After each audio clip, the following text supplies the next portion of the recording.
Mesdames et messieurs, bonsoir et bienvenue dans notre émission spéciale dédiée à un sujet délicat mais crucial qui porte sur l'interruption volontaire de grossesse et quelles conséquences dans la vie des jeunes adolescents. Alors aujourd'hui, nous allons aborder plusieurs facettes de cette thématique, à savoir l'impact non seulement sur la santé physique, mais sur la santé mentale aussi, et sans oublier l'impact au niveau social et familial. L'interruption volontaire de grossesse, est un acte médical, quoique légal dans certains pays, mais reste un sujet plein de tabous avec beaucoup de controverses. Donc, avec l'aide de nos experts, nous allons pouvoir discuter de cette thématique et apporter des éléments de réponse, mais aussi des propositions de prévention et de solutions pour ceux qui sont dans le besoin. Je suis Nogaël Ndimbi Ongania, médecin spécialiste en gynécologie obstétrique, exerçant principalement à la clinique chirurgicale des armées Océan, à Pointe-Noire en République du Congo.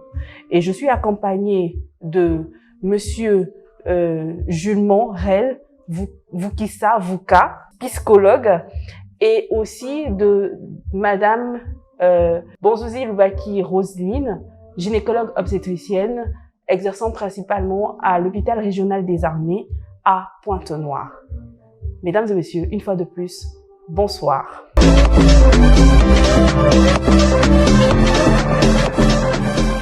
Bonsoir monsieur, bonsoir madame. Bonsoir. Nous sommes heureux de vous retrouver sur notre plateau aujourd'hui pour aborder ce sujet qui est très important et qui nous touche également. Alors, docteur Bonzouzi, la première question s'adresse à vous, c'est de savoir qu'est-ce que l'avortement ou qu'est-ce que l'interruption volontaire de grossesse? Alors, si on doit répondre selon l'Organisation mondiale de la santé, l'interruption volontaire de la grossesse, c'est l'expulsion d'un produit de conception avant la 22e semaine d'aménorrhée, sinon un produit de conception qui pèse 500 grammes au moins, et ça en tenant compte de la date des dernières règles. Donc, pour dire un peu plus simplement, c'est enlever la grossesse. D'accord. Alors, j'aimerais quand même contextualiser quelque chose. C'est que pourquoi nous on a insisté sur le terme adolescent ici, en fait. On s'est appuyé sur la définition de l'OMS qui définit l'âge de l'adolescence entre 10 et 19 ans, quoique ça dépend des pays. Mais nous, on a voulu retenir cet âge-là. Et déjà, je rappelle qu'il y a environ 2 mois, nous avons abordé une thématique très importante qui parlait de la précocité des rapports sexuels en milieu jeune ainsi que leurs conséquences.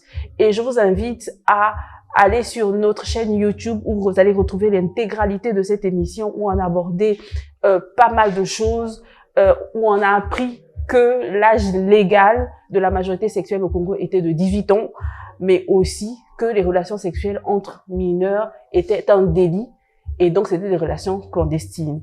Et de cette relation clandestine, on aboutissait à des conséquences dont l'une des conséquences font l'objet de notre émission de ce soir. Alors, monsieur Rel, ma question s'adresse à vous, c'est quelles sont les principales raisons qui poussent les adolescentes à recourir à l'avortement, d'après vous? Merci. Les raisons sont multiples. Je vais même commencer par dire que dans cette question, il y a 2 sous-questions. Et les 2 sous-questions que je me suis posées, c'était de savoir quelles sont les circonstances d'avortement et dans quelles conditions ces avortements se font. Qui font que les choses peuvent mal se passer parce que parfois c'est exécuté par des non-professionnels. Mais néanmoins, plusieurs raisons, comme je viens de le dire, c'est parce que l'adolescente aussi, au niveau cognitif, c'est-à-dire au niveau de la pensée, se dit que je suis enceinte.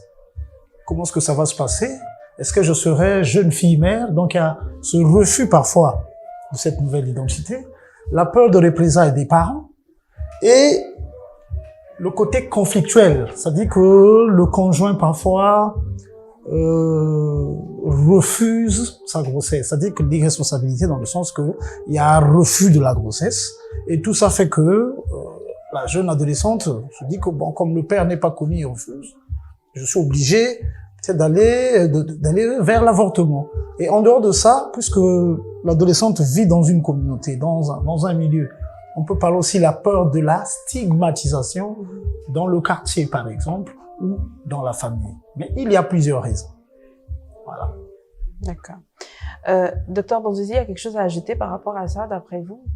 Est-ce qu'il y a des motivations en consultation quand vous arrivez à bâton rompu, en discutant avec ces jeunes qui viennent pour désir d'avortement? Est-ce qu'elles arrivent à vous dire les motivations qui les poussent à en arriver là? Il a déjà parlé de plusieurs raisons et c'est ce pourquoi les filles viennent me demander de mettre un terme à leur grossesse. Mais à cela, on peut ajouter le fait que on vit par rapport aux autres. C'est un peu comme il a dit, la stigmatisation. On a honte d'assumer sa grossesse. On a honte d'être responsable. On a honte des amis qui vont nous pointer du doigt pour dire que tu es enceinte, tu n'es plus des nôtres. On les écarte. C'est souvent la première raison. Mais c'est aussi le fait que on a peur des parents. Que dira le père? Que dira la mère? Et parce que dans le que dira père, que dira mère, on prend la décision d'interrompre la grossesse parce que souvent ça se fait en cachette. Les parents ne sont pas informés. Et donc, c'est dans cette peur-là qu'ils prennent la décision de se faire avorter. Mais il y a aussi le fait que souvent, la principale raison qu'ils viennent souvent voir les gynécologues, c'est qu'il y a un enfant qui n'a pas encore grandi. Il y a encore un bébé, j'ai encore un bébé de 8 mois, j'ai encore un enfant qui n'a que 1 année, je ne peux pas continuer à garder, je ne peux pas garder une autre grossesse, sinon j'aurai 2 bébés. Et ça fait que elle veut interrompre la grossesse, parmi tant d'autres raisons. D'accord. Et quels sont les risques physiques associés à l'avortement chez l'adolescent? Chez l'adolescente, mais je pense aussi que chez l'adulte. Chez l'adulte aussi, bien sûr. C'est les mêmes problèmes qui peuvent survenir. Donc,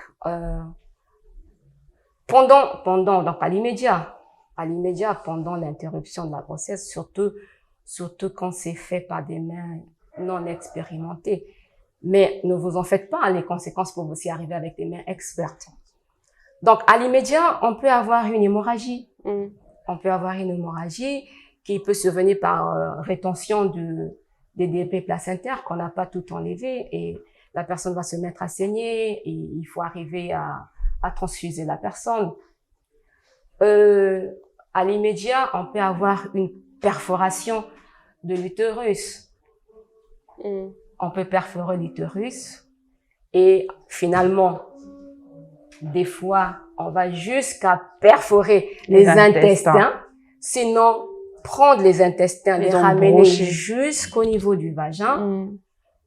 On peut avoir des lésions vaginales parce que ça dépend de ce qu'on utilise. Là, je parle d'un opérateur qui est en train de faire l'interruption de la grossesse, mais les filles adolescentes qui parfois n'ont pas de moyens d'aller vers les experts ou vers le personnel médical, elles le font elles-mêmes.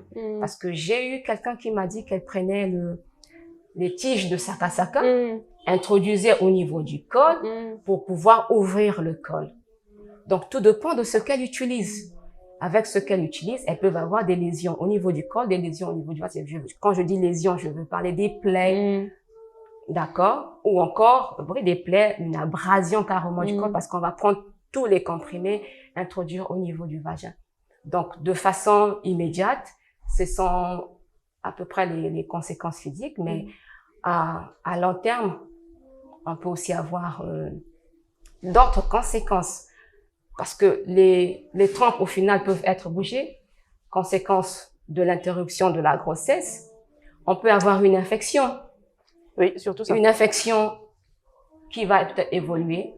Et finalement, on peut aussi avoir des mauvaises cicatrices au niveau de l'utérus qui, à long terme aussi, vont entraîner des synéchies. Des synéchies avec tout ce qu'il y a derrière la synéchie, les fausses couches à répétition, la mauvaise insertion du placenta. On peut avoir un problème avec le col. Le col devient béant.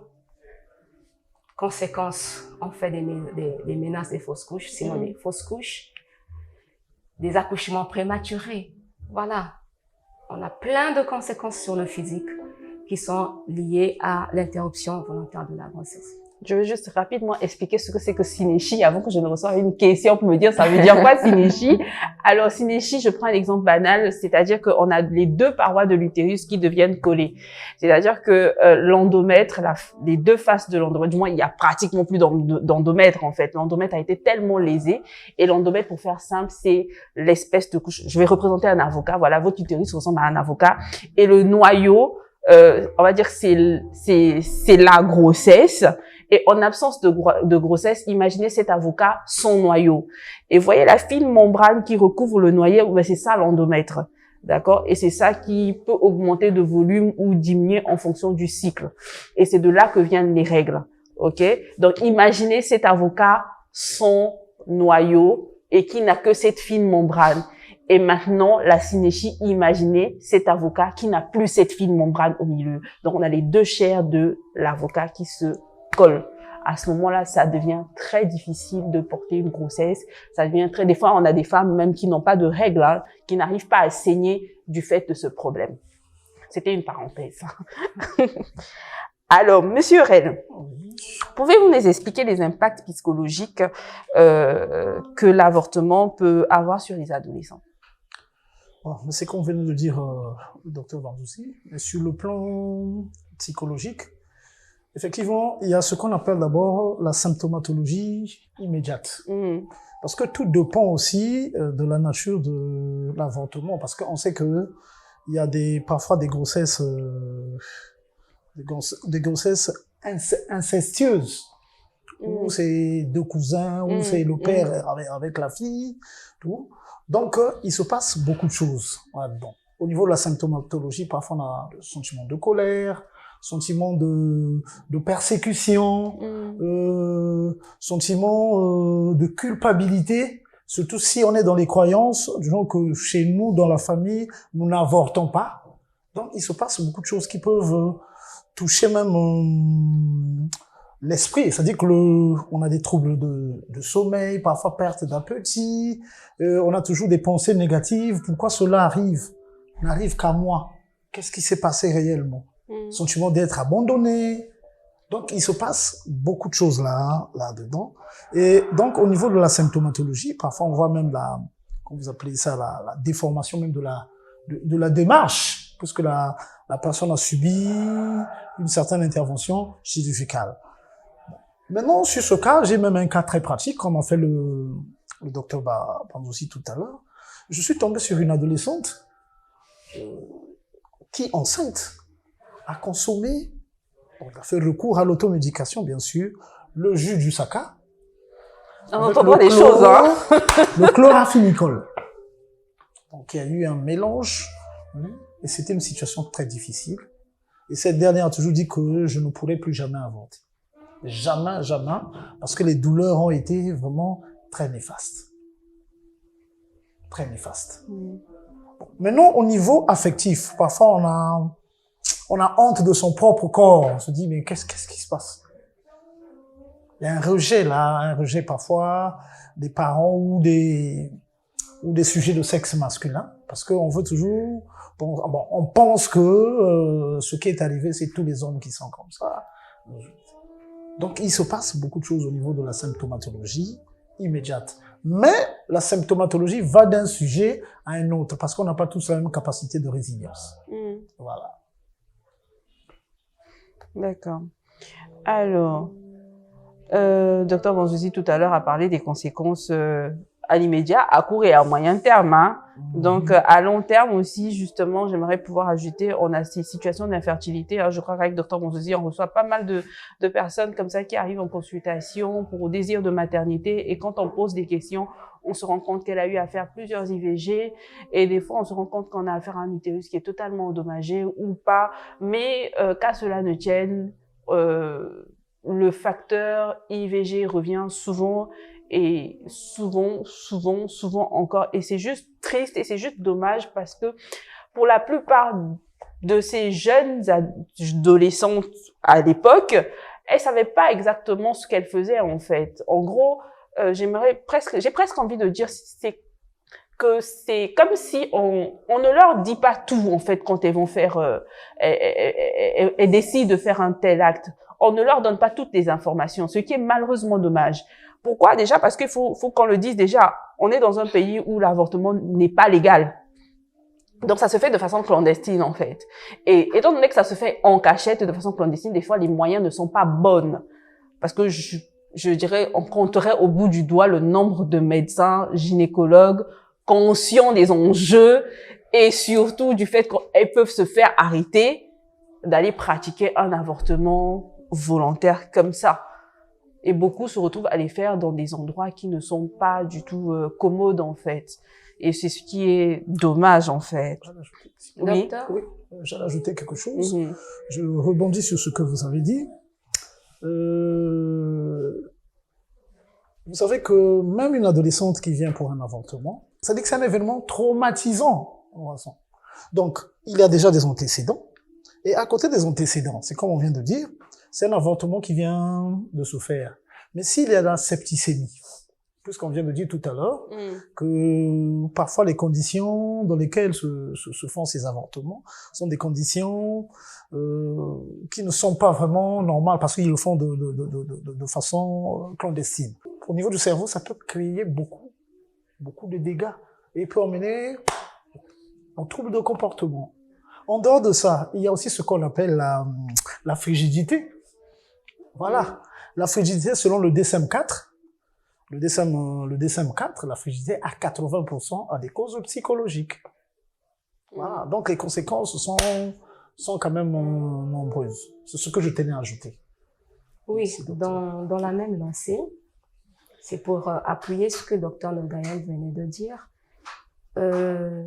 L'infertilité, c'est un grand problème pour nous les gynécologues et surtout actuellement, on reçoit beaucoup de consultations pour désir de maternité parce que dans notre culture africaine, avoir un enfant, c'est top. Quand on se marie, 6 mois après, on commence déjà à regarder si le ventre est en train de pousser. Et donc, l'une des causes de l'infertilité, comme elle venait de le dire, c'est les avortements, surtout quand ils sont répétés, surtout quand ils sont faits par des médecins experts, mais même une seule fois, ça peut causer une infertilité. Et donc, derrière cette infertilité, vous parlez de psychologie, mais c'est un grand problème pour des couples, pour la femme qui n'arrive pas à concevoir. C'est la belle famille qui est derrière, c'est les amis, et parfois, il y en a qui arrivent à perdre leur foyer du fait d'une infertilité. C'est quand même très lourd. Mais il faut pas oublier le décès, qui est le cas extrême des complications. Parce qu'une adolescente, déjà, elle craint les parents, elle va se cacher, elle se met à prendre des médicaments en cachette. Et les parents pensent à un paludisme, donne le traitement du paludisme, mais elle ne dit pas qu'elle est en train de saigner. Et si les parents ils sont pas regardants, on va finir par l'enterrer. Donc on doit pas oublier le décès.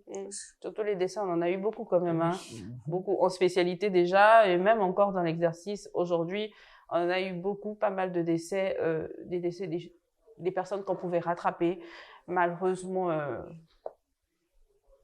Du fait qu'elle ait gardé son silence, elle sait exactement ce qui s'est passé, elle n'a juste voulu pas le dire, elle est restée silencieuse parce qu'elle avait peur et même en agonisant, elle continue à avoir peur et à se taire. Et le temps qu'on l'emmène à l'hôpital, c'est trop tard. Alors, Monsieur Rel, comment l'avortement, à votre avis, peut-il influencer la vie sociale d'une adolescente? La vie sociale et professionnelle, si on peut le dire. Effectivement, parce que quand on a eu à subir un avortement, qu'est-ce qui va se passer? Ce qui va se passer, c'est que au niveau social, déjà, on est dans une famille. Et la famille est une institution qui existe dans toutes les sociétés humaines dans laquelle on trouve le juridique, l'économique et le social. Et si on va en anthropologie, on va parler de la parenté. Donc, il y aura la famille élargie et la famille biologique. Donc, au niveau social, qu'est-ce qui va se passer? Si c'est une adolescente qui va à l'école, il y aura peut-être abandon temporaire ou définitif sur ses études. Et si cette dernière apprenait, par exemple, un métier, je sais pas, par exemple, de la coiffure, ce qui va arriver, c'est quoi? C'est qu'elle va abandonner l'apprentissage de son métier. Ça, c'est déjà un grand problème. Au niveau social, qu'est-ce qui va se passer? Ce qui va se passer, c'est que la fille peut être victime, l'adolescente, peut être victime d'un rejet par les parents, parce qu'il y a eu comme un sentiment de honte au niveau de la famille. Et si on ne fait pas attention, la fille peut se retrouver dans la rue. Donc, c'est pourquoi on observe parfois la prolifération des filles dans la rue. Même sur ce sujet, et je crois qu'au niveau de Pointe-Noire, il existe une ONG qui récupère ces filles en situation de rue et de survie, qui leur apprend des métiers, qu'est-ce qu'ils vont faire. Même le problème qui se pose, c'est que quand on apprend le métier, il ne faut pas tomber enceinte, sinon dès qu'on tombe enceinte, c'est comme si c'était un investissement nul. Donc ça, j'ai envie de dire, qu'est-ce qu'il faut faire alors? Parce que il suffit pas qu'est-ce d'être qu'il faut une faire? ONG qui apprend le métier simplement. Oui, qu'est-ce qu'il faut faire? Non, il faut suivre partout. Oui, on suit partout, Je pense qu'il suit partout. Quand c'est comme ça, bon, il y a un petit piège. Est-ce qu'il faut mettre ces filles sous qu'on appelle ça sous contraception, mais entre-temps, c'est des filles qui sont adolescentes, mais qui sont dans la rue. Voilà, donc c'est pas toujours facile. C'est pour dire que parfois nous voyons avortement. On a tenté un avortement, mais les choses n'ont pas marché. Donc sur le plan social, parfois, on trouve des enfants qu'on jette dans la rue. Les enfants jetés, c'est partie du social. Bon, le docteur Banzouzi a abordé. Sur le plan social, il y a des pertes de vies humaines. Et comme on peut aussi tomber sur des cas de conflits familiaux qui peuvent emmener au divorce entre papa et maman, dans le sens que la maman ne surveille pas bien l'enfant, et puis bon, et voilà, ça devient très compliqué. Et nous pouvons assister aussi, sur le plan social, à une montée des mariages précoces ou forcés. Parce que vous avez tenté d'avorter, vous prenez, ma fille, vous allez vivre ensemble. Donc il y a beaucoup de choses là-dedans. Beaucoup de choses. Et puis, il peut y avoir aussi une augmentation des jeunes filles mères. Voilà. Docteur Banzouzi a quelque chose à ajouter là-dessus? L'estime de soi. Ouais. On perd l'estime de soi quand on est passé devant une interruption de grossesse. Et avec ça, tout l'avenir est chamboulé. Tout l'avenir, on peut plus étudier, on n'a plus confiance en soi. Et cette notion de culpabilité là, ça pose un grand problème, parce que surtout pour avec les croyances religieuses, on a quelqu'un qui tout le temps elle va demander pardon à Dieu, mais vit la chose tout le temps et ne se sent pas à l'aise. Et finalement, ça se répercute sur le physique, avec des céphalées inexpliquées, avec des douleurs abdominales tout le temps. Elle développe des maladies psychosomatiques. Exactement. Psychosomatiques. Exactement. Justement. Mais même sur ça, j'ai même une étude de cas, quand j'étais hôpital de Makelekele. Très souvent, les filles ne venaient pas parce que ils ont avorté. Ils venaient, par exemple, pour des cas de viol, et de ce viol, il y a eu grossesse. Donc, dans les antécédents, vous remarquez que c'est des filles qui ont avorté, mais qui font savoir, quand vous posez la question, mais est-ce que ce qui s'est passé, l'avortement qui s'est passé, a un impact sur votre avenir professionnel? Ils vous répondent en disant, ce cas m'a répondu en me disant que j'allais être sœur religieuse. Ok. Voyez-vous un peu? J'allais être sœur religieuse, mais avec ce qui s'est passé, ce n'est plus possible. En tant que psychologue, il faut corriger les perceptions. En disant que, au niveau des sœurs religieuses, il y a des oblates, il y a plusieurs catégories des sœurs religieuses. Et si c'est un rêve pour vous, donc il n'est pas encore trop tard, mais continuez à vous soigner. Et puis bon, voilà, on verra dans la suite. Il y a quand même une question qui tarote mon esprit, en fait, depuis tout à l'heure. C'est que depuis qu'on entend parler d'adolescents, j'ai l'impression qu'on parle plus des filles. Et si on s'intéressait un peu aux garçons? Parce qu'après, la grossesse, ils rentrent pas seuls, hein. Justement. Ces garçons-là, en fait, qu'est-ce qui chamboule leur vie quand ils se retrouvent adolescents déjà et que leur petite amie venait et disait, ben, tiens, écoute, moi, je suis enceinte. Mais, Qu'est-ce qui se passe dans leur tête un tout petit peu? Tout à l'heure, je parlais de l'irresponsabilité, du refus de la grossesse. La tendance est de dire que c'est pas moi. Moi, je suis encore élève. Je suis encore enfant. Bon, j'avais fait seulement une seule fois. N'est-ce pas? Tout. Et donc, on veut refuser la responsabilité. Et même quand on a accepté, on dit, bon, j'accepte, mais je ne suis pas prêt à mettre au monde. Et on passe par un avortement thérapeutique en faisant recours à l'automédication, en prenant quelques médicaments, surtout dans la rue. Et bon, ça peut ou ne pas marcher. Ça, c'est pas un avortement thérapeutique. C'est pas le bon mot, hein? Non. Ah bon, le bon mot c'est lequel, excusez-moi? Parce que thérapeutique, c'est qu'il y a un problème. Posons l'indication. Ah, c'est vous qui posez l'indication. Oui. Bon, je préfère parler. Il y a parler. des raisons médicales qui font qu'on puisse mettre un terme à la grossesse. Ah, d'accord. Donc, je préfère prendre par recours à à l'automédication, Et puis, volontaire par médicament. Par médicament. Voilà, par médicament. Et puis, bon, les conséquences sont parfois très néfastes. Voilà. Il est rare de trouver un adolescent. Je dis pas qu'il n'existe pas, mais qui disent oui, c'est ma grossesse. Bon, mais d'accord, j'accepte. Déjà, les conditions de vie parfois de l'adolescent posent problème. Tout à l'heure, j'ai parlé de la famille élargie et de la famille biologique. Parfois, on est chez le grand-père parce qu'on est orphelin de père et de mère. Et voilà, quoi. Voilà. Et les adolescents sont encore sous la responsabilité, logiquement, des parents. Et voilà. Alors, il y a 3 jours, il s'est passé des adolescents, enfin, on va dire un adulte, il a 19 ans, qui a enceinté une jeune fille de 17 ans. Et donc, ayant su que la fille est enceinte, les deux, ils ont fugué. Ils ont fugué. Et ils se sont, donc, enfin, pour les parents, ils ont fugué parce qu'ils étaient absents de la maison.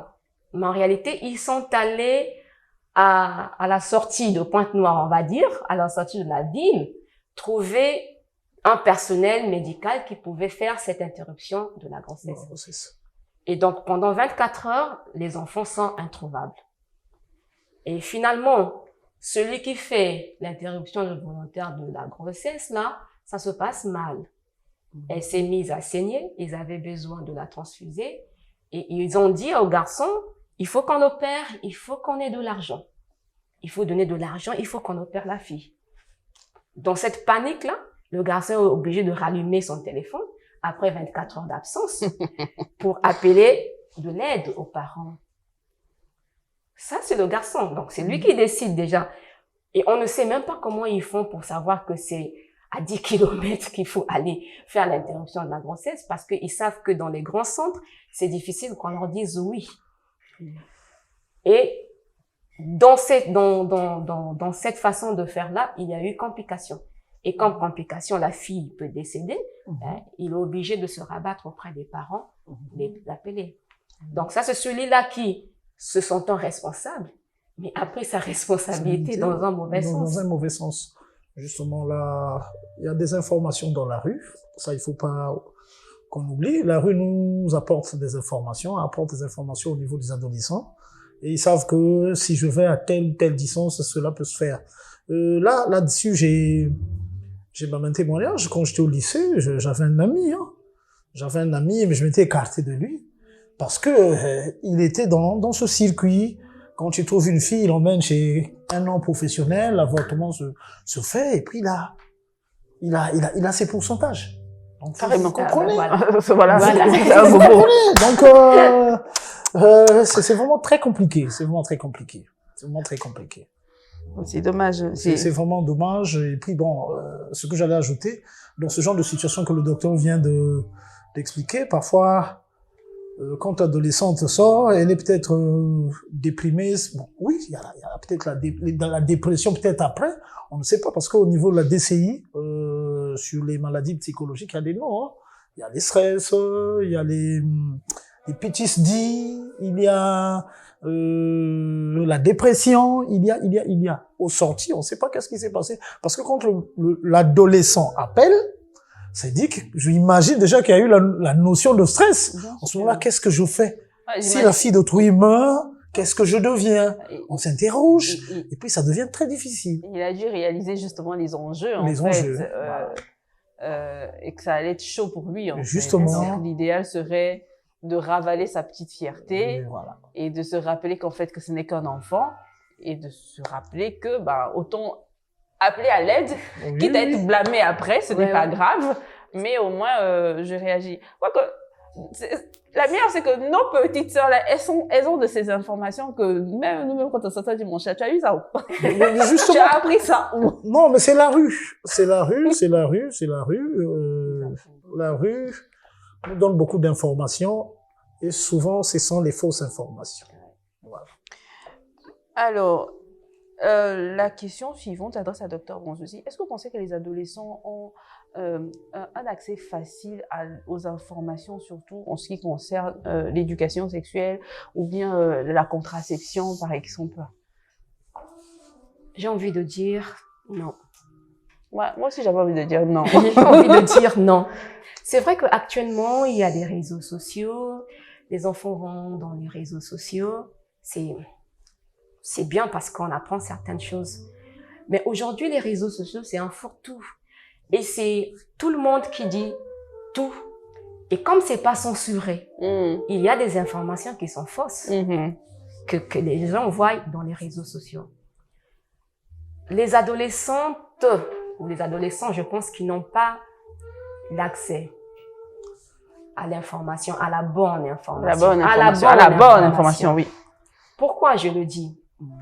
L'information devait partir déjà de la famille, à la maison.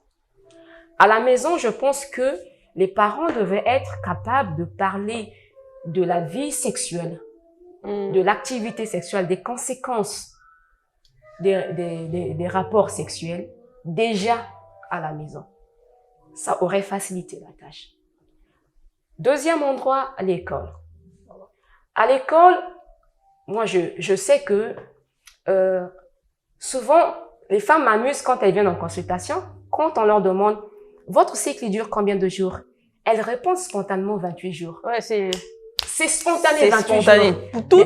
Toutes les jeunes femmes ont des cycles de 28 jours. Moi, je me dis, ça, c'est parti de l'école. Justement. Parce que à l'école, on donne comme exemple le cycle de 28 jours. Et les femmes mettent ça dans leur texte, c'est bien que tout le monde a un cycle de 28 jours. Ça veut dire que l'école impacte dans notre vie. Si l'école pouvait prendre une partie actuellement c'est sciences de la vie et de la terre. et de la terre. Si on pouvait mettre un chapitre sur la planification familiale, la vie sexuelle, ça serait une très bonne chose. Parce que ça va impacter toute leur vie. Comme la durée du cycle impacte leur vie. Même le groupage sanguin, hein, souvent ils te disent, je suis O plus qu'ils disent. Mais alors que ça n'a rien à voir avec leur groupe sanguin. Des fois, ça n'a rien à voir. Des fois, ils ne le sont même pas. Ils ont vu, ils ont écouté. Donc, c'est très important. Après, troisièmement, l'Église. L'Église doit disposer des moments où l'Église doit parler aux jeunes de la vie sexuelle, des conséquences d'une sexualité mal utilisée. Ouais. Mal utilisée. Ouais. Ensuite, la télévision. Aujourd'hui, on nous fait beaucoup de publicité, c'est pas pour mal parler de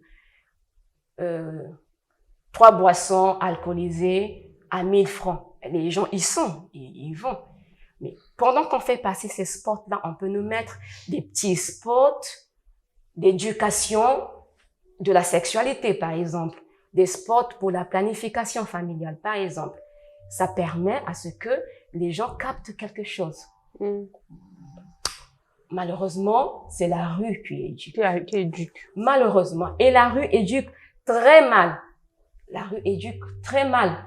Et parfois, les filles refusent une certaine prévention parce que dans la rue, on a dit qu'il ne faut pas faire ceci, sinon voilà les conséquences, alors que c'est archi faux. Donc, moi, je pense que il n'y a pas trop de communication. Le problème part d'abord de nous, qui sommes adultes, qui devons assez communiquer avec les adolescents, dont toutes les structures dont je viens de parler.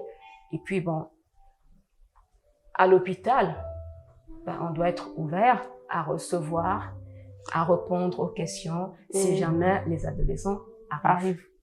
Monsieur Red, oui, j'allais intervenir aussi. En fait, moi, sur cette question, je me dis ceci.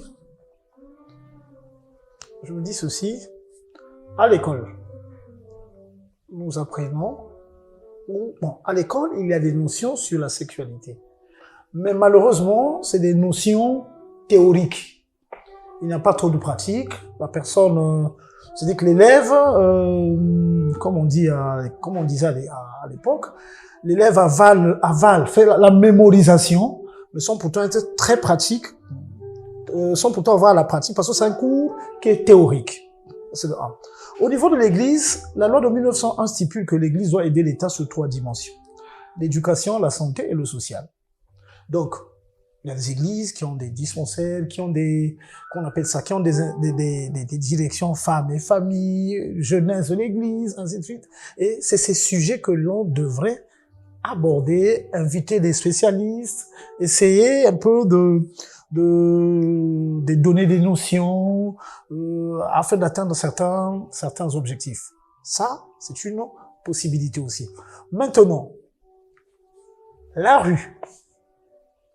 La rue vient souvent effacer ce que l'école a donné ou ce que les vraies informations scientifiques ont donné. Je vous donne un exemple très simple. Contraception. Quand on parle des méthodes contraceptives. Vous êtes allé là-bas, oui, mais tu ne vas plus mettre au monde. Donc, il faut arrêter. Voilà. Donc, au niveau de la communauté aussi, un grand travail devrait se faire. La famille, je suis très d'accord. Mais au niveau de la prévention, moi, je tiens souvent deux notions.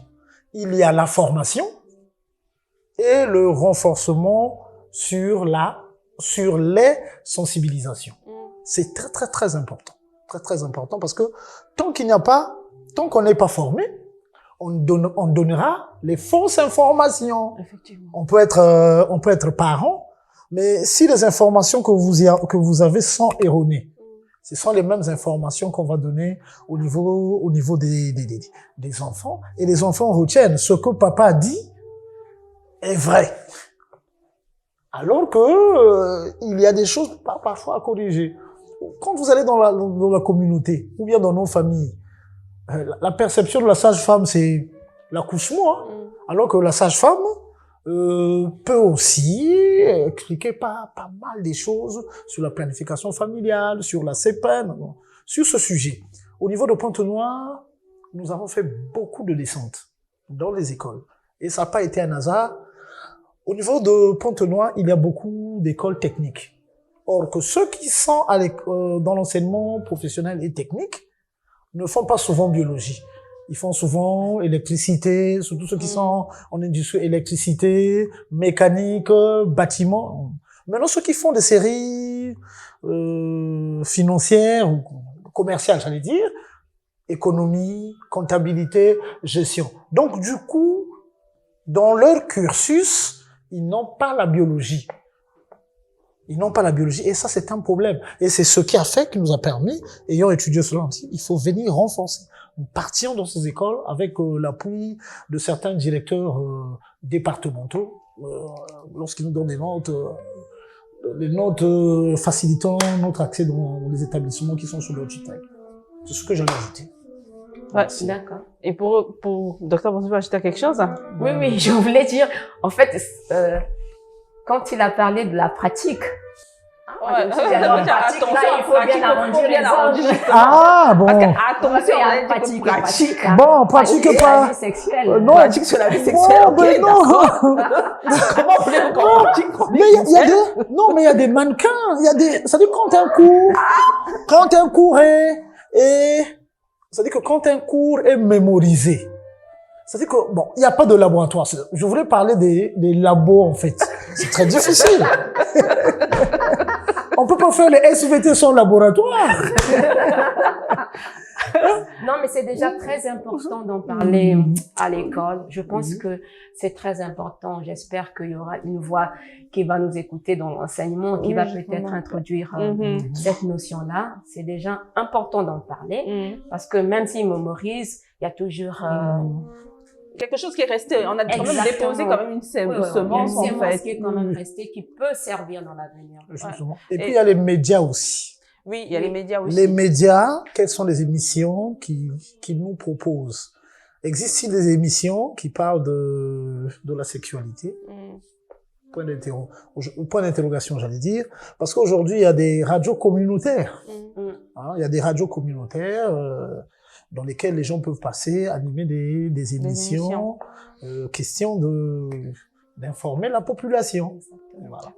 Quand on a tourné l'émission sur la précocité des rapports sexuels en milieu jeune, et les invités que j'avais devant moi, j'avais un médecin et puis j'avais une jeune, on va dire, elle travaille en banque, mais dans la vie de tous les jours, elle tient une plateforme qui s'adresse à des jeunes aussi. Et en discutant avec les deux, moi, je leur ai dit que moi, je me rappelle encore au primaire, l'école où j'étais, bon, c'était peut-être l'exception à la règle parce que c'était une école religieuse, c'était une école catholique, on avait droit à des cours d'éducation sexuelle. Et les deux m'ont dit, je vous le promets, docteur, nous, on n'a pas eu ça dans notre école. Donc, je ne sais pas si aujourd'hui, les écoles font des cours d'éducation sexuelle. Je ne pense pas.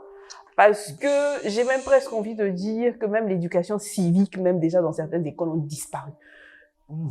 Donc, je ne pense pas. S'il y en a encore, on les compte au bout du doigt. Sinon, il y en a pratiquement pas. Et justement, on tire la sonnette d'alarme pour demander, on solliciterait que l'éducation sexuelle revienne et reprenne leur place dans les écoles. Et dans les familles. Parce qu'après aussi, dans les familles, la mère ou le père ne donne que ce que lui, il a reçu.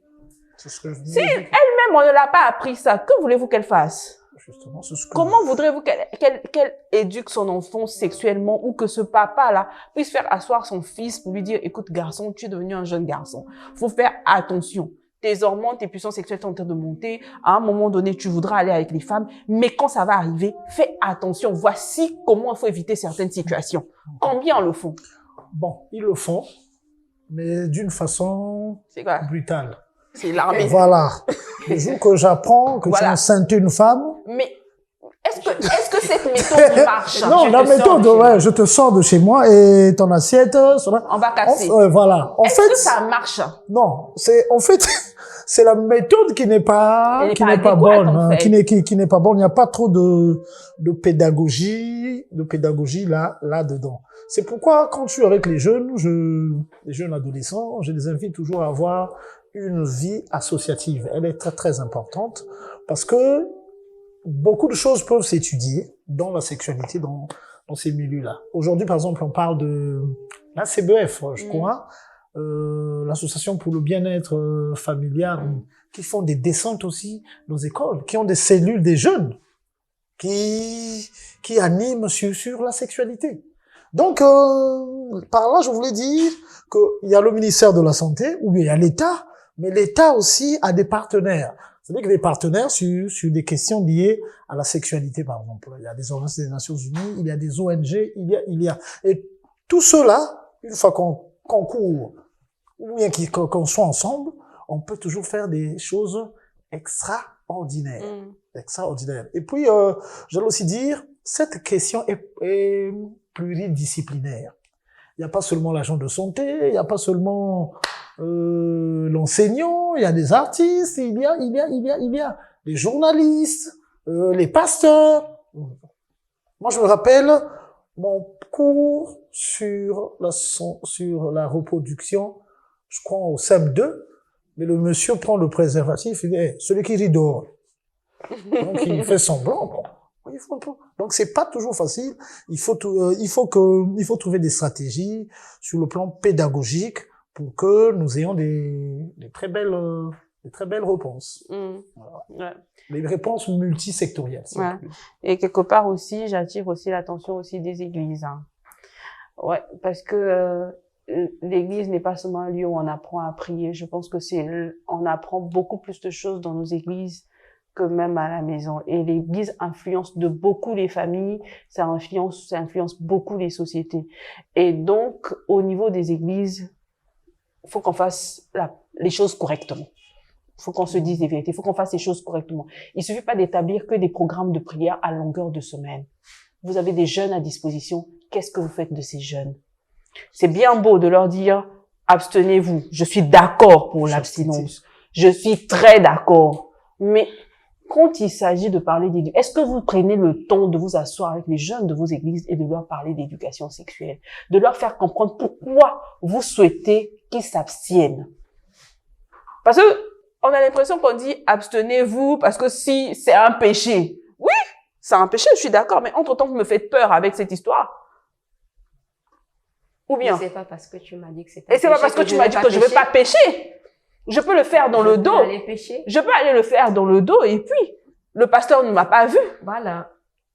Mais entre-temps, je l'ai fait. Or, si et quand je me retrouve enceinte, qu'est-ce que je fais? Je fuis l'église. Exactement. L'objectif, c'est pas de fuir l'église. Si tu me présentes les conséquences et que tu me fais comprendre que, attention, au moins, je réfléchirai à 2 fois avant de faire quelque chose. Exactement. Et si jamais ça arriverait, je ne te fuirai pas. Je sais que tu viendras avec un bâton pour me corriger, mais quelque part, je sais que je reviens auprès d'un père, je reviens auprès d'une maman qui saura m'orienter. Justement. Je suis d'accord. D'accord. Donc, je voulais prendre un moment quand même. Je voudrais qu'on écoute quand même notre magistrat, monsieur Léger Evra Benanta Didi, qui nous a mis en lumière quand même certains points en ce que dit la loi congolaise au sujet des interruptions volontaires de grossesse.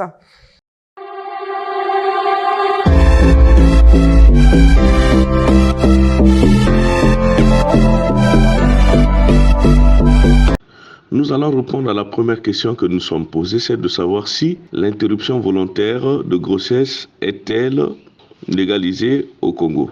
Donc, parler de la légalisation de l'interruption volontaire de grossesse voudrait tout simplement signifier si tant est qu'au Congo, il y a une loi qui autorise qu'on interrompe volontairement la grossesse. Alors, à cette question, nous allons dire qu'au Congo, nous n'avons aucune loi qui autorise à ce qu'une grossesse soit interrompue volontairement. Ça n'existe pas. C'est seulement au niveau, je crois, du code de santé publique où il est spécifié qu'en cas de besoins thérapeutiques, donc pour des besoins de santé, lorsque la vie de l'enfant ou de la femme qui porte cette grossesse-là est en danger, et dans ces cas, il est autorisé que l'on puisse interrompre le processus de maturation de cette grossesse.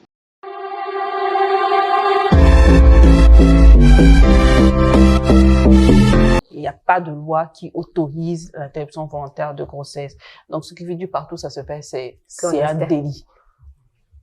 Et je pense qu'il répond, la question suivante, c'était de savoir, que dit la loi concernant les IVG au Congo.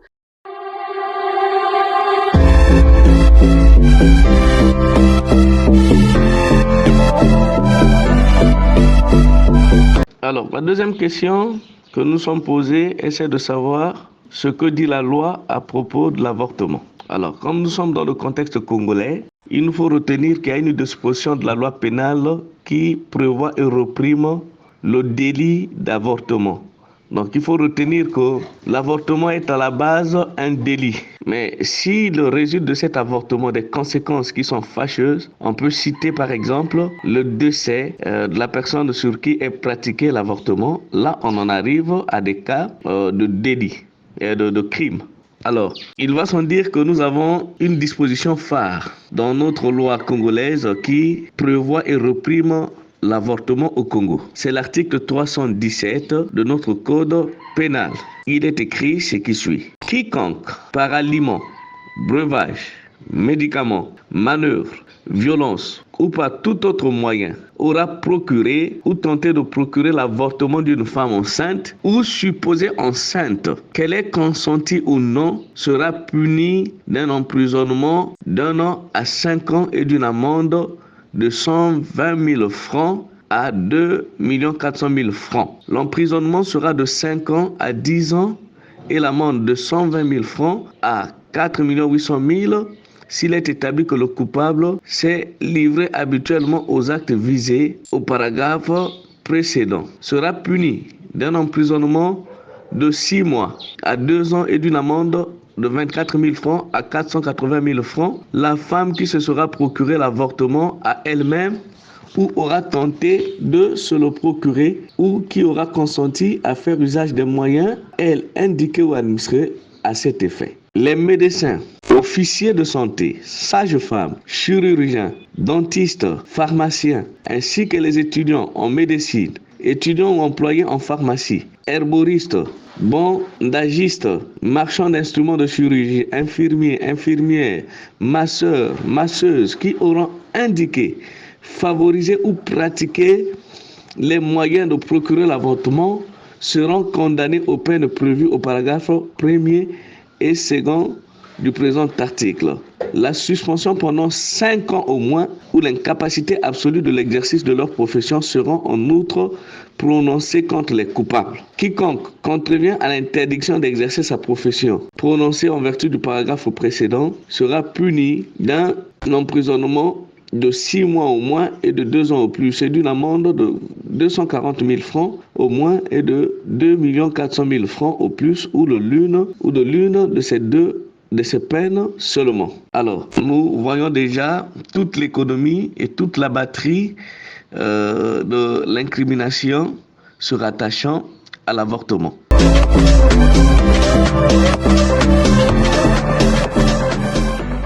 Moi, j'avais une question par rapport à ce qu'il a dit. Quand nous sommes dans un cas de viol et que la victime est tombée enceinte, la prise en charge a été assurée. La prise en charge psychologique, médicale et juridique. Selon l'évolution du dossier, le procureur ne peut pas demander l'avortement si on constate que l'enfant risque d'avoir des problèmes ou bien pour l'intérêt supérieur de la mère, un enfant né de viol. Là, c'est le procureur. C'est le procureur qui demande. C'est lui l'homme de la loi. C'est le procureur, oui. C'est lui l'homme de la loi qui demande, qui se met contre... Qui se met encore contre ses propres lois. Non, mais c'est ce que je suis en train de dire, non? J'ai posé une question. C'est une question qui me revient à l'esprit. C'est une question qu'il faut poser. Ok, on va lui poser la question. Oui, c'est en train de lui poser la question parce que je suis victime de viol. Que... Quand je suis victime de viol, je suis en période d'ovulation, je tombe enceinte. Et bon, les prises en charge sont assurées. Est-ce qu'il ne peut pas arriver qu'on soit dans une dimension où le procureur dit, puisque c'est un enfant né de viol, il n'y a pas de père, il n'y a pas, et puis la fille est stigmatisée, qu'est-ce qu'on fait? C'est quand même, que le procureur demande ça, c'est quand même assez, lui-même au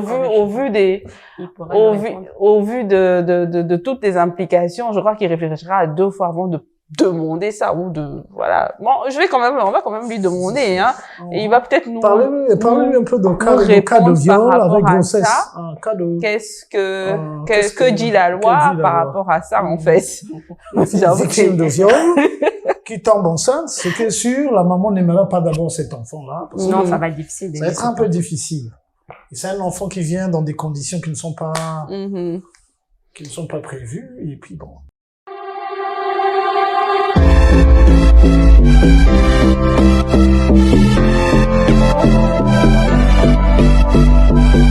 Bonsoir madame. Bonsoir. Alors, la première question que je vais vous poser, c'est de savoir à quel âge avez-vous eu pour la première fois vos premiers rapports sexuels? 16 ans. À 16 ans. Et à quel âge avez-vous été enceinte pour la première fois? À 16 ans. Donc c'est la suite de votre premier rapport sexuel. Exactement. Qui a conduit à une grossesse. Oui. D'accord. Et quelles étaient les raisons qui vous ont conduit à prendre la décision d'un avortement? Déjà, je n'avais pas de raison et c'était pas ma décision. C'était la décision des parents, précisément ma mère. D'accord. Donc en gros, on vous a pas donné, on vous a pas demandé votre avis. Du tout. J'étais obligée, en fait. Et comment l'avez-vous vécu à cette époque-là? Bon. J'étais juste traumatisée. Et j'avais pas le choix. Il fallait faire ce que maman te demande pour ne pas que le papa le sache, pour ne pas que ses collègues parlent, vu son métier à l'époque, pour ne pas que le quartier. En fait, c'est juste la vue des gens, quoi. Sinon, j'avais pas le choix et j'avais pas de mots à donner. Rien du tout. D'accord. Et cela s'est passé combien de fois? 2 fois exactement. Et la deuxième fois, c'était à quel âge? C'était 3 ans après, donc 19 ans. D'accord. Et là aussi, on vous a pas demandé votre avis? En tout cas, on m'a jamais donné d'avis. Surtout pour la deuxième fois, je me rappelle, j'étais un peu mature. Quand je l'ai su, j'ai même fui chez ma sœur. J'ai fait 48 heures et malheureusement, j'ai jamais oublié ce que ma mère m'avait dit, que l'enfant grandit de jour en jour, qu'il fallait revenir quand on finisse. J'avais même pas le courage de dire ni à ma sœur parce que j'avais tellement peur de ce que j'avais vécu la dernière fois. Et malheureusement, j'étais tellement stressée, j'avais tellement la peur de la réaction de ma mère que j'étais obligée de repartir et faire ce qu'elle me demandait. Ok. Et est-ce que l'acte en soi s'est bien passé? Est-ce qu'au cours de cet acte, il y a eu des complications à l'immédiat ou bien après? Ce qui est sûr, si je me rappelle bien, bon, c'est peut-être aujourd'hui, avec le temps, avec le métier, j'essaie de comprendre, mais je ne sais pas ce qu'on m'avait mis. Et après l'acte, je ne sais pas, je les écoutais de loin. Franchement, j'avais mis du temps pour me réveiller et j'entendais ma mère de l'autre côté pleurer, dire que si je savais, je n'allais pas le faire et tout. Je n'ai pas vraiment de souvenir de ce qu'on m'avait mis. Et après, aujourd'hui, ça fait beaucoup d'années, hein. Je peux dire que ça s'est très mal passé parce que je ne suis plus jamais retombée enceinte. Peu importe ce que j'ai fait, peu importe ce que j'ai bu, plus jamais. Et quel conseil donneriez-vous à d'autres jeunes filles aujourd'hui, même des jeunes garçons, hein, confrontés à ce genre de situation? Le conseil que je donnerais aux jeunes garçons et jeunes filles, c'est si réellement vous n'êtes pas encore prêt, de se protéger. Et si cela arrive par maladresse, que malgré vous êtes protégé, que la grossesse est arrivée, en tout cas, c'est mieux de mettre au monde. Parce que aujourd'hui, moi, je dis, un enfant n'est pas un obstacle. C'est quelque chose aujourd'hui qui me hante, au fait. Je suis trop... C'est un poids, au fait, c'est une croix que je porte en moi. C'est trop dur à porter, en fait. Et je souffre, je suis seule. Je suis seule. Ma mère qui m'a poussé à le faire, mais est-ce qu'elle ne connaît pas ce que j'endure? Tous les jours, je pleure. Tous les jours que Dieu a fait. Tous les jours, mais... Et il y a aussi un truc. Ça fait une année, j'ai un médecin qui me suit, qui m'a conseillé faire une celluloscopie, que à travers les examens que j'ai fait dans mon bilan prénatal, parce que je suis en désir de maternité, que j'avais des trompes bouchées. Et aujourd'hui, ça me fait une année. Pourtant, celui qui me l'a fait me fait savoir qu'en moins de 3 mois, je tomberai enceinte. J'ai tout fait. Mais ça ne marche toujours pas. Et aujourd'hui, ça me fait une année, en fait. Donc, du coup, c'est mieux de faire un enfant, peu importe. C'est mieux, en tout cas, parce que c'est trop dur. Je ne conseille personne à vivre cette douleur. Personne. Autant que tu ne la vis pas, tu ne peux pas la savoir. C'est trop dur. Que faire? Je suis là en train de subir et j'espère que ce que je cherche, je veux l'avoir. J'espère.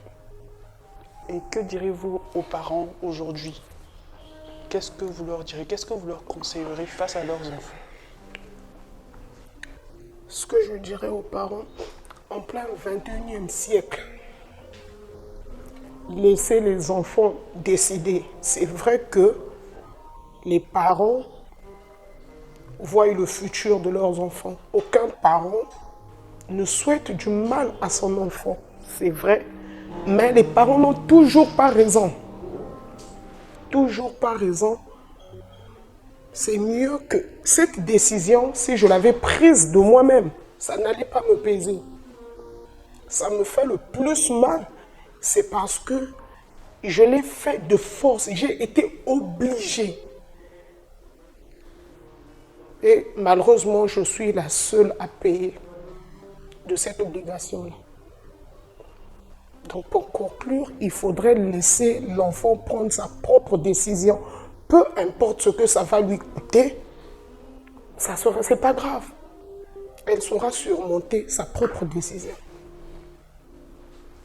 Merci beaucoup. Je vous en prie.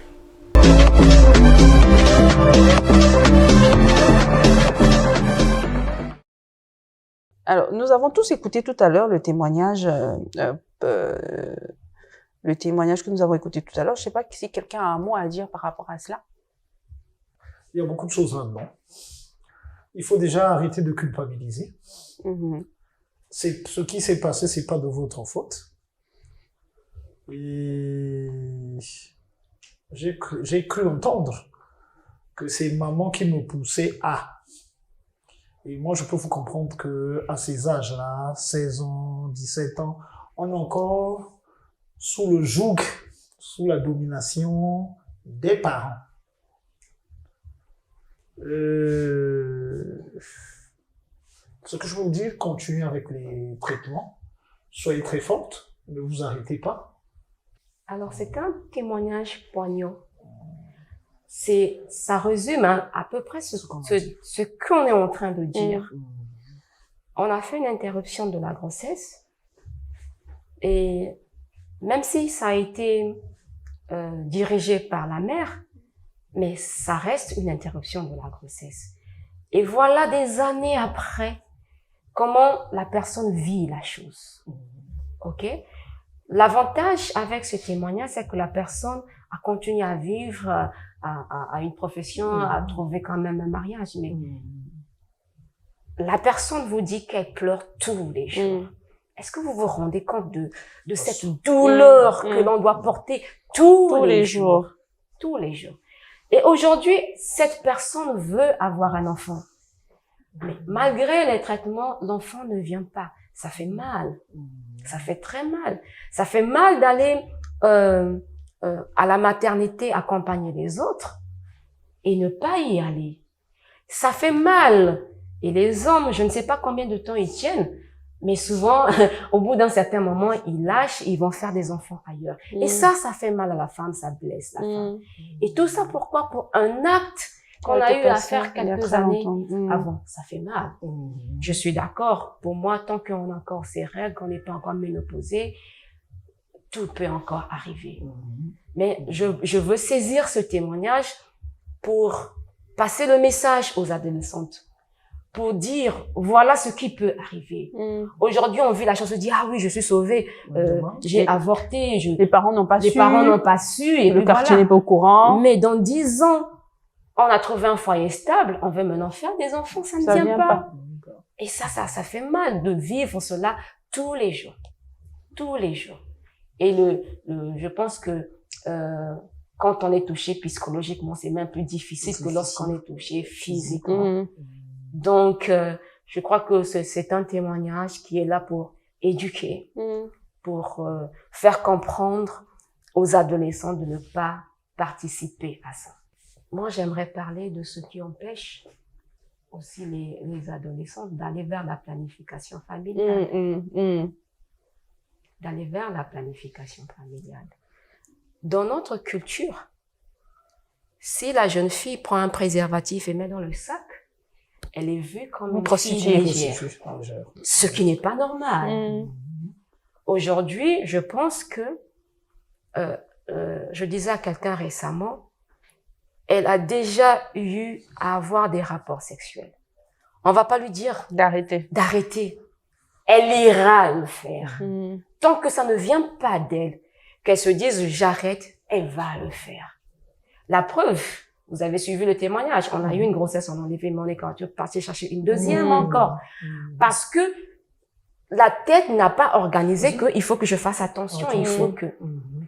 Donc, il faut plutôt apprendre à la personne que le danger, c'est pas seulement la grossesse, il y a aussi les infections sexuellement transmissibles. Ça veut dire que une jeune fille qui a un préservatif dans le sac, elle n'est pas fille légère. C'est une fille qui s'aime, qui est responsable et qui veut prévenir, éviter certaines conséquences. Et c'est ça qu'on doit porter à la jeunesse. Que la culture qui pense que avoir son préservatif, ce n'est pas une bonne chose, c'est faux. Deuxièmement, la culture veut que la femme ne prenne pas le soin de décider même de son planning. Et même dans les couples, hein, c'est le mari qui doit décider. Ça aussi, il faut qu'on arrive à changer ça. La femme peut décider que ça suffit. Pour l'instant, je me repose. Pour l'instant, je me repose, je ne veux pas tomber enceinte, donc je prends une contraception. D'accord? Et autre chose, c'est aussi l'accès à la planification familiale. On n'y a pas trop accès. Parce que on se dit, c'est aussi la peur de la stigmatisation. Hein. Je sors de chez moi, j'ai 16 ans, j'ai 17 ans, je vais aller à la CBEF, je me dis, tous ceux qui vont me regarder y ont 16 ans. À 16 ans, ils vont Qu'est-ce que tu fais ici? Le regard des autres. Le regard des autres. Et même le personnel qui te reçoit. Le personnel qui me reçoit. Il va se dire, à 16 ans, tu viens déjà chercher le planning familial. Il y a un problème. Donc, il faut que le personnel arrive à accepter les adolescents qui viennent vers eux et qui arrivent à bien les conseiller et les orienter dans le choix de la méthode familiale. Ça aussi, c'est important. Et en plus, on a dit, hein, le manque de connaissances. La rue va dire, du moment où tu commences à prendre la pilule, tu ne tomberas plus jamais enceinte. Tu vas devenir obèse. Tu auras les boutons. Qu'est-ce qu'on ne dit pas là-dessus? Et l'implant va se balader dans le corps. On va plus retrouver ça. Tellement des choses qui font peur que les femmes ne font pas le planning familial. Et ça, c'est pas bon. Parce que après, elle va avoir une grossesse non désirée et le désir, c'est quoi? Aller interrompre. Avec les conséquences qui vont s'en suivre. Ce qui n'est pas bien. Justement, apparemment, chez les adolescents, la planification familiale, hein, apparemment, donc je crois que le juriste est mieux placé pour nous le pondre. Apparemment, sur le plan juridique, on dirait que la planification familiale, il faut qu'il y ait une autorisation parentale. C'est clair qu'il faut une autorisation parentale. Moi, je pense, ça reste des adolescents. Je crois que oui, mais je pense que c'est beaucoup plus responsable, même pour un parent qui se rend compte que son enfant a déjà des rapports sexuels. C'est plus responsable pour ce parent de prendre sa fille par la main et pour te dire, viens, on y va à l'hôpital, qu'on t'apprenne comment te protéger, comment avoir une contraception, comment maîtriser ton cycle, parce que après, si la maman ne sait pas comment le faire, autant aller chercher de l'aide plutôt que d'être là à stigmatiser ce qu'on dit à Zemi, comme on dit toujours. Oui. Donc ça, c'était juste un ajout. C'est-à-dire que l'agent de santé peut être dans une position selon laquelle vous avez 16 ans, il n'y a pas d'autorisation. Bon, la communauté peut jouer aussi son rôle, mais sinon, il y a une autorisation dans ce sens. Parfois, la jeune fille a bien l'idée d'y aller, mais il y a un frein au niveau familial parce que les parents pensent que c'est pas de son âge. Moi, je suis embêtée. C'est pourquoi on venait de dire tout à l'heure. Moi, je vais revenir là-dessus. Un parent bien formé, c'est-à-dire qu'un parent bien formé, il n'a pas de souci sur cette question-là. Moi, je suis quand même embêtée. C'est-à-dire que toi, agent de santé, ou je mets agent de santé, entre griffes. Une adolescente vient te voir en consultation pour te dire elle cherche une planification, elle est en désir de contraception. Toi, tu lui demandes d'autorisation familiale. Mais quand elle revient dans 2 matins pour avorter, tu es pressé d'aller enlever. Pourquoi? Pourquoi à ce moment-là, tu cherches pas l'autorisation familiale? Docteur Ongagnam, c'est une belle réaction. de votre part, mais mettez-vous à la place du père. Quel père? Qui, Le papa de la papa fille. de la fille qui Oui. se rend compte que sa fille est sous méthode contraceptive et qui n'a pas été au courant. C'est la rue toujours qui y dira, allez au PSP, allez porter plainte et puis c'est compliqué. Oui, quand elle vient porter plainte et s'il tombe sur un policier qui est responsable, qui a la tête sur les épaules, il va corriger ce père-là pour dire non, que on se comprend pas. Je suis en train de vouloir dire, le policier, bon, l'homme en uniforme, hein, ok, a un outil. C'est la loi, d'accord, en fait. Est-ce que vous comprenez? ok. Moi, à la place de l'agent de santé, c'est une très belle initiative. Oui, Mais est-ce qu'on peut rencontrer vos parents? oui, je suis d'accord. Voilà, C'est-à-dire que c'est comme ça. Mais si un policier dit, mais tu es bête ou c'est pas quoi? Non, ça, il dit, mais bête par rapport à quoi? Non. Lisons le droit. non, je suis d'accord comprends ce que vous voulez que dire. l'agent de santé dise je veux rencontrer vos parents. Mm. Est-ce qu'on peut rencontrer? Mais j'aimerais qu'ils disent la même chose quand elle vient pour avorter. Mais C'est là-dessus je réponds. En fait, c'est pas quand elle vient pour avorter parce qu'elle a emmené 50 000, 100 000, 150 000 ou 200 000, on est pressé de prendre sans plutôt demander à ce moment-là l'avis des parents. Mais quand elle vient pour chercher une contraception, vous lui demandez l'accord des parents. Mais justement, je suis entièrement d'accord avec vous. Mais même tout à l'heure, on a auditionné, même l'avortement est prohibé en fait.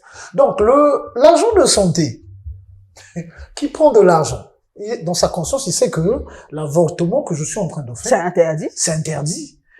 Ça veut dire qu'il est en train de prendre un risque. Ça, c'est risque et péril. Là, il ne met plus la loi. Là, il a oublié la loi. Je suis d'accord avec vous.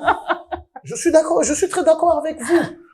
Je suis d'accord avec vous. Mais maintenant, pour minimiser, les préservatifs peuvent se donner, même à l'école, quand on fait des sensibilisations. Bon, là Le c'est bon. préservatif ne suffit pas. Oui, mais c'est ce que je dis par rapport aux jeunes. Mais introduire quelque chose. Si vous avez un père qui connaît, les parents qui connaissent un peu le droit, ce n'est pas facile. Donc, chers parents, pardonnez, s'il vous plaît. Emmenez vous-même vos enfants en consultation. Nous, on va les recevoir avec beaucoup de joie. On va les apprendre à calculer leur cycle. Et au besoin, avec votre accord, on les mettra sous contraception. C'est beaucoup plus responsable. Ça évite les grossesses non désirées et surtout de se retrouver dans des situations d'avortement ou d'interruption volontaire de grossesse qui entraînent beaucoup de complications à long terme. On a entendu un témoignage aujourd'hui très poignant et très émouvant. Et je suis sûre que cette personne ce n'est pas la seule personne qui traverse ce genre de situation. Ils sont nombreux comme ça. Nombreux dans des familles.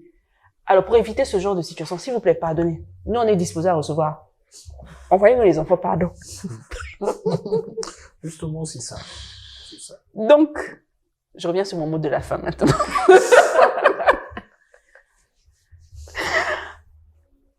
Le mot de la fin, monsieur Ren. Le mot de la fin. Merci d'être accueillis dans notre émission. Ces genres d'initiatives doivent continuer. Le travail, il y a un grand travail à faire. Mm-hmm. On ne va pas se lasser parce que on s'est engagé. On s'est engagé dans cette démarche et nous serons toujours ensemble dans les jours futurs. Mais on continuera à informer, former la communauté sur les questions que nous venons d'évoquer. Merci beaucoup. Docteur Wanzouzi? Alors, nous, gynécologues, nous disposons du temps. Nous avons nos oreilles pour écouter. Nous avons juste besoin que les gens viennent poser des questions. Nous avons besoin des plateformes de ce genre pour parler, pour saisir la population. Nous espérons que beaucoup d'adolescentes et des adolescents nous écouteront et qu'ils vont saisir ces informations pour pouvoir changer de comportement. C'est à ça que nous voulons les emmener. Nous espérons qu'ils auraient compris qu'il y a plus du mal à faire une IVG, non pas seulement à cause de la loi, mais à cause de toutes les conséquences dont on a parlé, et que on va mieux s'orienter vers la prévention, qui est donc la planification familiale dans tous les sens, et puis éviter donc d'arriver aux interruptions volontaires de la grossesse. Et nous, on aime bien donner naissance que d'enlever la vie. Nous, on aime bien donner naissance que d'enlever la vie. Ça, c'est vrai. On aime donner naissance. Sans ôter la vie. Sans ôter la vie. En tout cas, on se bat pour ça, tous les jours. Alors, mesdames et messieurs, c'est sur cette pensée du docteur Ramel Olitaketula qui dit: on dit souvent, éduquer une femme, c'est éduquer une nation, mais je pense éduquer un homme, c'est éduquer une progéniture. Et c'est la progéniture qui constitue la nation. Fin de citation. Merci d'avoir été aussi nombreux avec nous ce soir et nous vous donnons rendez-vous très bientôt pour une prochaine émission. Au revoir et bonne soirée. Bye bye.